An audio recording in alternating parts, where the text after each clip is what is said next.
Hello, this is Ike Hoffman with Tactica Real Estate Solutions, and today we're going to be fully underwriting an 88-unit multifamily development opportunity.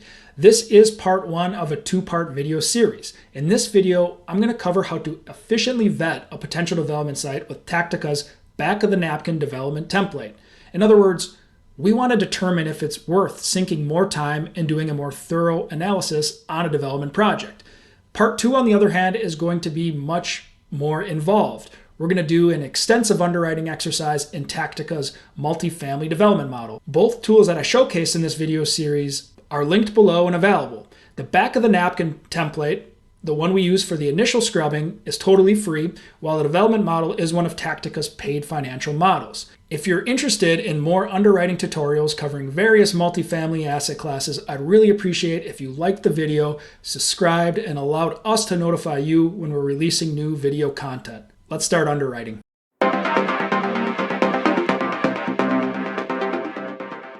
We've come across a parcel of land that's being marketed for $2.8 million. We don't have a ton of information at this juncture. The seller of the land put together some initial plans, and they're marketing the land as supporting 88 apartment units. We have some square footage, some project square footage and rentable square footage data, and we can put together a ballpark estimate of what construction costs will be: $190 per square foot for hard costs and $30 per square foot for soft costs. We know the market fairly well. However, we don't have a unit mix flushed out yet. So we're just going to use $2.25 per square foot as kind of the market rent for Class A newer construction. There's also going to be an opportunity for some other income, charging for storage, parking, pets, short-term leases, lease break fees. We'd estimate this revenue to total around $250,000 for 88 units, and then we'll use a 45% expense ratio as a placeholder at this point in time. And the last piece of information, and potentially the most important, are the recent sales comps. So we have 8 different properties that have sold within the last 12 months. We have a sales price for each property, a per unit, and a cap rate. At this juncture, let's take the information we have and plug it into our back-of-the-napkin Excel template. The first section relates to project costs. The land was listed at $2.8 million, and then we had some hard and soft cost estimates as well. So I'm going to dedicate this cell B5, to hard costs, and cell B6 to soft. And our rough estimates were $190 per square foot for hard and $30 per square foot for soft. And then the next section is dedicated to our unit mix. Now, we don't have a full unit mix flushed out yet, so we're going to take a blended average.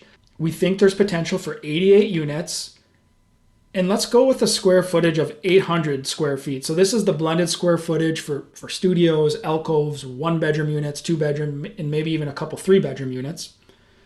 And then the average rent for those 88 units, the average chunk rent of $1,800, would land us on our projected rent per square foot of $225. We are projecting total project square footage of 88,000. So currently we have rentable for 70,400. So if we say that the rental square footage as a percentage of the total project square footage is 80%, that will land us on the total project square footage of 88,000. And once we fill in that assumption, you can see our totals in the project cost section will populate. And now we need to make some other assumptions for operations, specifically on the revenue side. The first thing is economic vacancy. This would be your unit vacancy. It could be concessions, loss to lease, bad debt. We're going to run that at 6%. And then finally, there's potential for other income. If you recall, we were thinking that for 88 units with parking, storage, fees, lease break agreements, those types of items would total $250,000. So I'm just going to type in other income. There's 88 units, and then we need to back into the monthly charge. So we thought $250,000 was a reasonable estimate. Then we'll divide that by 88 units divided by 12 months, which is a $237 monthly charge per unit. And then to be conservative, we'll also run a 6% vacancy on other income as well. So that $250,000 adjusts down to $235,000. And then we need to make our expense assumption. We're going to run with a 45% expense ratio, which for a Class A new construction project is relatively conservative. And you can see we have some stabilized metrics now populating in the bottom left-hand corner of the template. We have a GPR line, a vacancy line, ancillary income, total revenue, or EGI, around $900,000 expenses, and about a $1.1 million NOI. If we come over to the profitability potential, we also need to put in an assumption for the construction loan LTV. I'm going to put in 65%, and then finally, cap rate at sell. If you recall, we had some sales comps. However, recently they've been trending a bit higher. The cap rate has been trending a bit higher, which means sale prices have been lower. About a year ago, new construction Class A, once stabilized, was selling for around a 4 3/4 cap. However, the last few sales have been closer to a 5 cap. So to be conservative, we'll put in 5% here. The initial analysis is complete. It's pretty simple just to see how this deal pencils at a very high level. And to be honest, it's not looking good. One of the biggest problems I see so far showcased in this chart in the bottom right-hand corner. Specifically, the return on cost is the same as the stabilized cap rate today. What does that mean? Well, to build this deal, to take on all that risk, our return on cost or yield on cost would be 5.02%, but we could only sell this back to the market at a 5% cap. So why would we take on the risk of development at a 5% yield when we can go buy an existing property that's not nearly as risky and purchase it at a 5% cap? So at this juncture, I would say that this development opportunity is likely a no-go. However, I think there's some potential to sharpen the pencil and button up some of these assumptions that may make this deal work. The biggest thing is the land price. I think we can negotiate this land price and get it down significantly from 2.8 million. If we could get it down to say 1.8 million, that gives the return on cost nearly a 30 basis point pop. The other thing that may be possible is 88 units is just an estimate, but once we meet with our architects and engineers, maybe there's potential for more units. That would help the numbers drastically as well. Another assumption that could have more upside is our rents. We don't have a unit mix flushed out yet. We're just taking an average rent of $1,800 and applying that across the unit mix. But once we do a thorough rent comp analysis, we may determine that this rent, the real rent, is quite a bit higher than our initial conservative projection that we have in this template. And then the final thing is our operating expenses.